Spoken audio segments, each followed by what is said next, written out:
Hello, my name is Mike. I'm a targeted individual from Germany. I'm 57 years old and I will show you today how to stop electronic torture. Electronic torture done by secret services around the world, by Homeland Security, the NSA, FBI, CIA, MI5, MI6, and like I said, other secret services and police squads all around the world.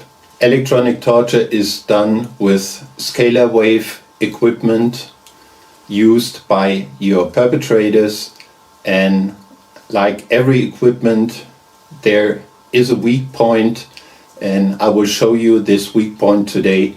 I will give you a short example here with this torch that will turn off this camera now. So all you see is a white ball instead of my picture, and exactly this we're going to do with the scalar wave equipment that is used for electronic torture. So let's go over to the computer and I'll show you what you have to buy for very little money to get rid of electronic torture.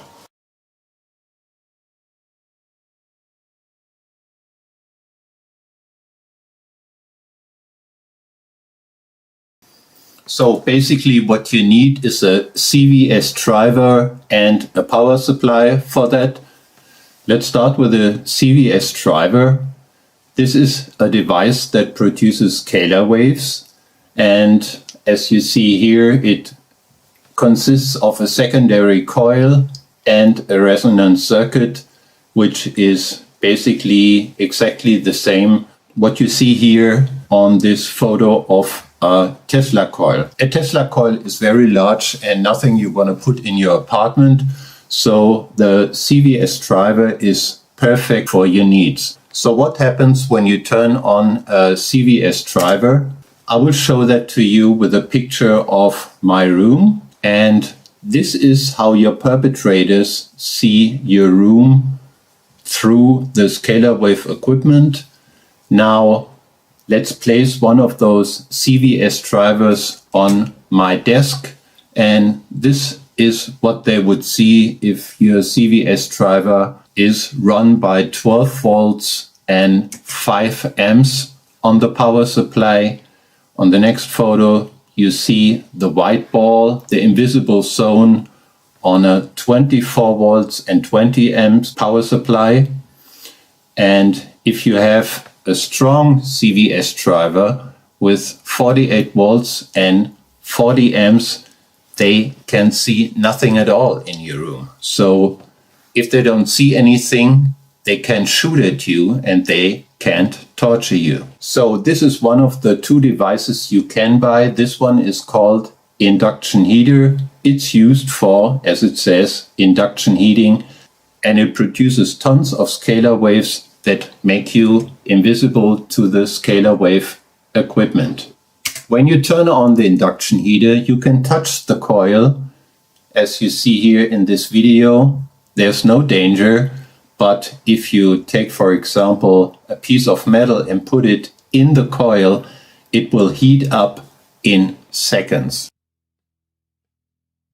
Instead of an induction heater, you can also buy a device called flyback driver. Flyback drivers are very cheap. You can get them for $15 on eBay.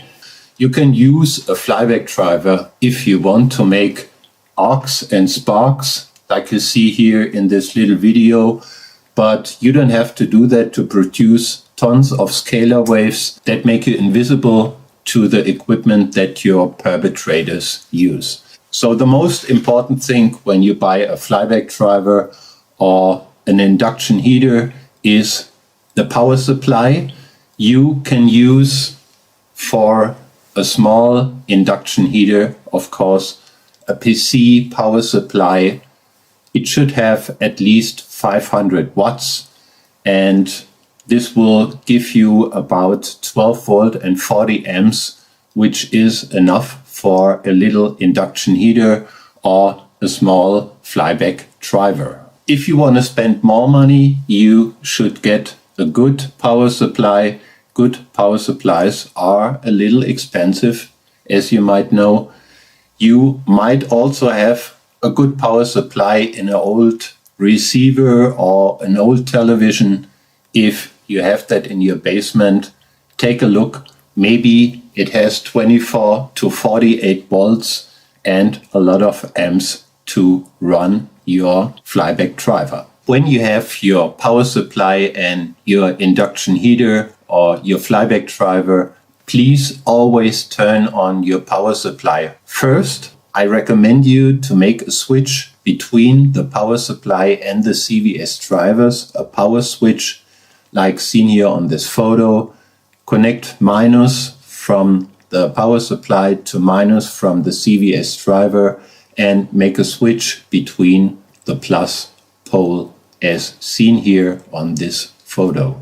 You can finish your setup simply by placing the power supply and your flyback driver in a shoebox so you can take it with you to another room or to your working place. You can also place a small induction heater in your car so you can drive without any problems. Please be so kind and recommend this video to other targeted individuals, and you can also download this video and publish it on your own YouTube channel if you like, and you can also translate this video into other languages to make it available for targeted individuals in other countries. So, hopefully this video was helpful for you. Thanks a lot for watching this video, and bye bye until the next time.